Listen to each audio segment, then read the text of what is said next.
दोस्तों, इस वीडियो में हम आप लोग के लिए लेकर के आए हैं बिहार पॉलिटेक्निक का जो क्वेश्चंस है वो उसमें से जो वीवीए क्वेश्चंस है उसको लेकर के आए हैं। उससे पहले हम इस एग्ज़ाम के बारे में कुछ थोड़ा आपको इंट्रोडक्शन दे देता हूं। तो चलिए पहले, और फिर अंत में हम आपको फिर क्वेश्चंस भी करवाऊंगा इसी वीडियो में। तो चलिए कुछ इंट्रोडक्शन जान लेते हैं। तो सबसे पहले हम जान लेते हैं इस एग्ज़ाम के बारे में क्या मार्किंग स्कीम है।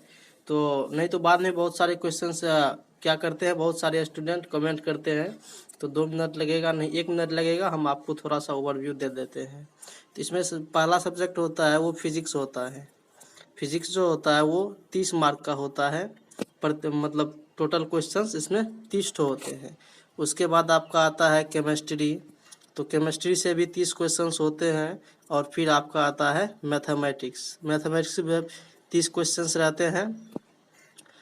ये जो क्वेश्चंस होते हैं ये सभी क्वेश्चंस जो है आपको रहेंगे आपको 5 मार्क के।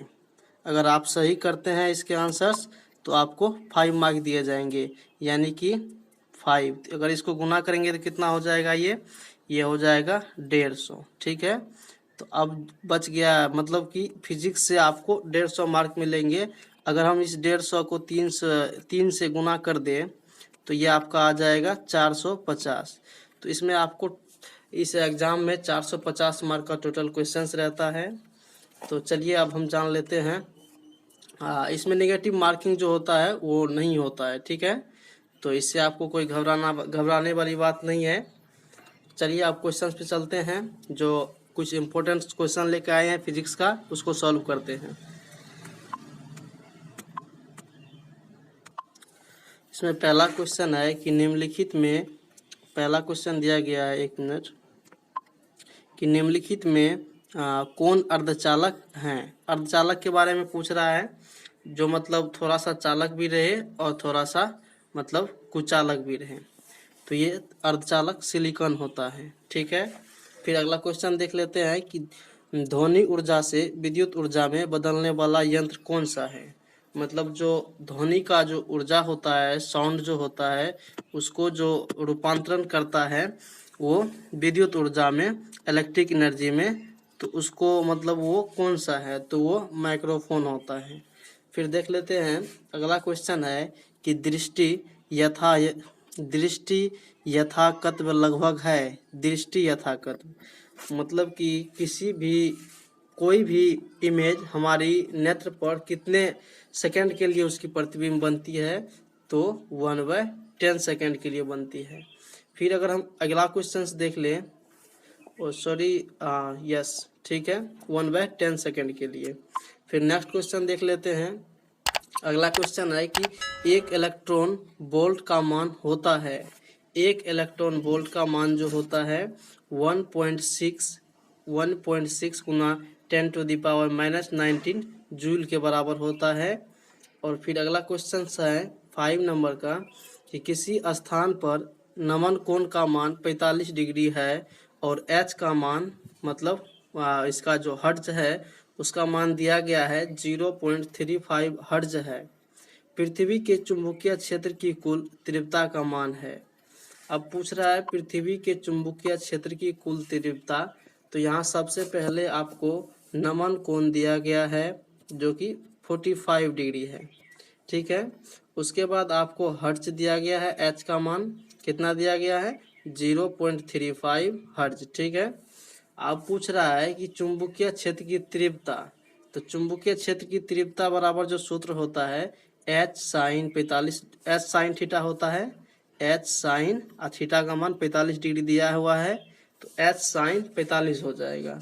फिर अगर हम यहाँ पे इसको सॉल्व करेंगे तो ये हो जाएगा, एच का वैल्यू रखेंगे यहाँ पे 0.35, उसको अगर मल्टीप्लाई करा देंगे साइन 45 के वैल्यू से 1/√2 से, तो आपका आंसर आ जाएगा कि 0.35/√2।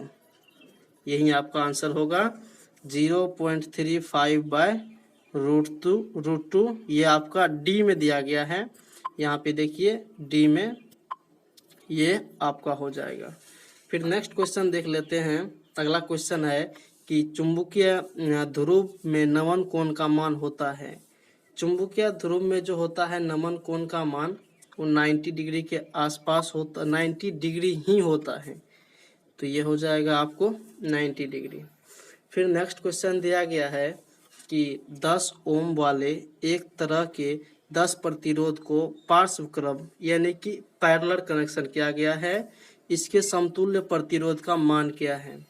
तो पैरेलल अगर किया गया है तो उसका सूत्र होता है पैरेलल का कि R/N, ठीक है। तो R/N, तो यहाँ पे आप देख सकते हैं कि R का वैल्यू दिया गया है 10 दिया गया है, और N जो प्रतिरोध है वो भी कितना है, वो भी 10 है, यानी कि 10/10 इज इक्वल टू कट के 1 हो जाएगा, और ये आपका 1 ओम आंसर हो जाएगा। देखिए आपका 7 नंबर का जो दिया गया है सी में वही आंसर होगा। फिर नेक्स्ट क्वेश्चन देख लेते हैं 8 नंबर का। 8 नंबर का क्वेश्चन है कि एक बिजली बत्ती पर 220 वोल्ट से 100 वाट लिखा है, बिजली का प्रतिरोध है। अब बिजली का प्रतिरोध रेसिस्टेंस निकालने की बात हो रही है, तो चलिए जान लेते हैं इसके बारे में भी। तो आप इसका देखिए, आप यहाँ पे जो वोल्टेज दिया गया है वो कितना दिया गया है, 220, ठीक है, 220 वोल्टेज दिया गया है। फिर उसके बाद देखिए पावर दिया गया है, कितना पावर यहाँ पे 100 वोल्ट दिया गया है, ठीक है। तो 100 वोल्ट दिया गया है। हम लोग एक सूत्र जानते हैं कि P बराबर जो होता है, R बराबर होता है V² होता है। तो इसी सूत्र को हम अप्लाई करेंगे, R बराबर V²/P। तो इसका वैल्यू V का स्क्वायर 220 का स्क्वायर करेंगे तो कितना हो जाएगा, सीधा सीधी गुना कर देते हैं, 220 गुना 220, ठीक है। और नीचे में P कितना दिया गया, 100 वोल्ट, ठीक है।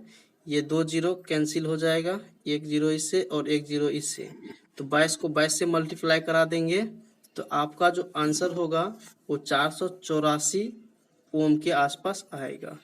और 484 ओम देख लेते हैं, 484 ओम आपका ए में दिया गया है, तो ए आपका सही आंसर होगा। फिर 9 नंबर का क्वेश्चन देखते हैं। 9 नंबर में क्वेश्चन दिया गया है कि 1 माइक्रो एम्पियर धारा बनाने में आवश्यक इलेक्ट्रॉन की संख्या है, माइक्रो एम्पियर धारा बनाने में। तो इसका जो आंसर हो जाएगा वो हो जाएगा आपको सी नंबर हो जाएगा, यहाँ पर 6.25 × 10⁻12 हो जाएगा।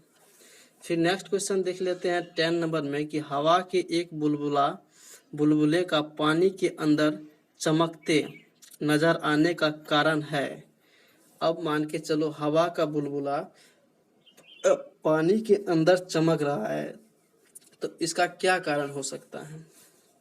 तो इसका आप लोग कमेंट बॉक्स में आंसर दीजिए, नहीं तो चलिए हम लोग बता देते हैं। टोटल इंटरनल रिफ्लेक्शन, ये आप लोग पढ़े होंगे 10th क्लास में। टोटल इंटरनल रिफ्लेक्शन यानी कि अगर पानी के अंदर पूर्ण परावर्तन की क्रिया होगी तभी वो हवा का बुलबुला पानी के अंदर चमक उठेगा। तो आपका जो आंसर होगा वो सी हो जाएगा। तो आप लोग रेगुलर क्लास आइए, तो मतलब क्लास कंटिन्यू रहेगा।